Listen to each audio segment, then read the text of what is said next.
صاحبان، اساتذہ کرام، السلام علیکم ورحمۃ اللہ وبرکاتہ۔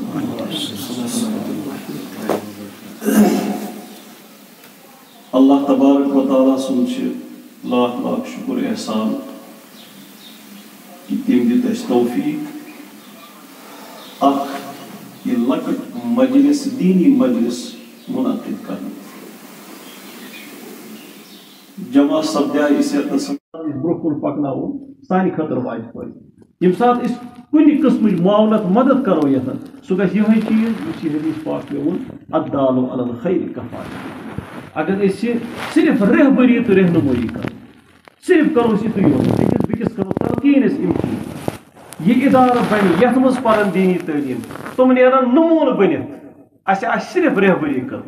اس صرف رہنمائی کرم لیکن تہن یہ سلسلہ یہ روز پگہ اس روز اخ صدقہ جاری سانہ خاطر تہ روز اخ نیکی پکان پکان پکان اور یم سات پگہ روز معاشرس کو حساب کتاب لگتے یت وون نبی اکرم صلی اللہ علیہ وآلہ وسلم مے ون تو مفلس کس گو مفلس کس انسانس صحابہ ون مختلف جواب واپس یس نہ دولت آس یس نہ ہو آس یس نہ یہ آس بہرحال پر رونق محفل مز اور مجلس مز کرن جمع اگر اس ونکس دنیا پہ دائرانہ نظر تراو ہر طرف ونکس مسلمان پہ شکنج کسن اور ہر طرف ونکس مسلمان پریشان کر اور خصوصاً